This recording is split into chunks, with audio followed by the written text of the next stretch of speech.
सोलापूर परंपरेचा ठेवा जपणारं आणि कलेच्या रंगांनी नटलेलं शहर आणि या मातीतून उगवलेलं एक असामान्य व्यक्तिमत्व सचिन खरात.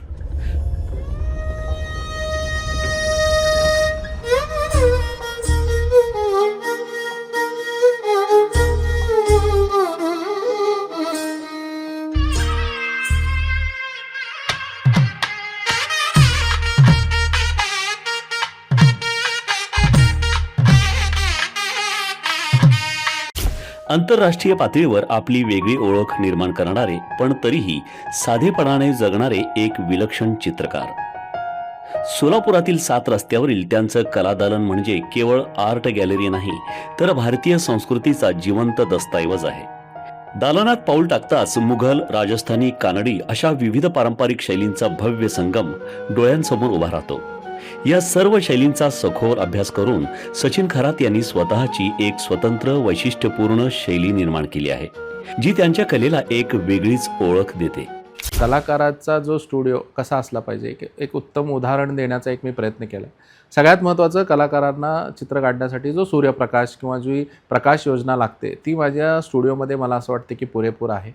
आणि लाईट कसा आला पाहिजे, काम आपण कसं केलं पाहिजे, कशा पद्धतीचा उजेड आपल्या चित्रामध्ये असला पाहिजे, नॅचरल उजेडामध्ये जे रंग आपण वापरतो ते किती सुबक आणि स्वच्छ आणि दुर्मिळ असले पाहिजेत, ह्या पद्धतीचं ह्या अशा कॉन्सेप्टची जी लाईटिंग मी इथं लाईट प्रकाश योजना केली आहे ते सगळ्यात महत्त्वाचं आहे. आणि त्याचबरोबर मला असं वाटते की विद्यार्थ्यांना एक सीख असेल त्याच्यातून की काहीतरी त्यांनी शिकलं पाहिजे आणि त्यातून एक नवीन कलाकार निर्माण व्हावा. आणि स्टुडिओचा उद्देश एकच आहे की इथं विद्यार्थी यावेत, यांनी इथून बाहेर जावेत आणि भरपूर काही करता यावं विद्यार्थ्यांना. त्यासाठी मला असं वाटतं की स्टुडिओ हा खूप महत्त्वाचा आहे माझ्यासाठी. या यशामागे आहे संघर्षाची एक प्रेरणादायी कहाणी. लहानपणापासूनच त्यांना चित्रकलेची ओढ होती.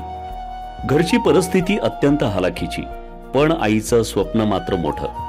माझा मुलगा एक महान चित्रकार व्हावा. आणि त्या एका स्वप्नासाठी सचिन यांनी जिद्द, चिकाटी आणि अथक परिश्रमाची पराकाष्ठा केली.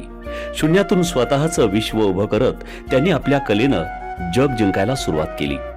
त्यांच्या कलेतील जिवंतपणा पाहणाऱ्याला थक्क करून टाकतो. गौतम बुद्धांची नेत्रदीपक मूर्ती, ज्यावर अजंठा लेण्यांची सूक्ष्म नक्षी जणू जिवंत झाली आहे. त्याचबरोबर अत्यंत आकर्षक आणि भावपूर्ण गणपतीची मूर्ती, जी श्रद्धा आणि सौंदर्याचा अप्रतिम मिलाफ साकारते. प्रत्येक कलाकृती एक वेगळी कथा सांगते. आंतरराष्ट्रीय स्तरावर नाव कमावूनही सचिन खरात यांच्यात अहंकाराचा लवलेशही नाही. उलट समाजाप्रती असलेली त्यांची बांधिलकी अधिक ठळकपणे दिसून येते. सचिन खरात हे फक्त एक नाव नाही, तर संघर्ष, सर्जनशीलता आणि समाजाभिमुखतेचे जिवंत उदाहरण आहे. सोलापूरच्या अभिमानाची ही कहाणी आज प्रत्येकाला प्रेरणा देणारी ठरत आहे.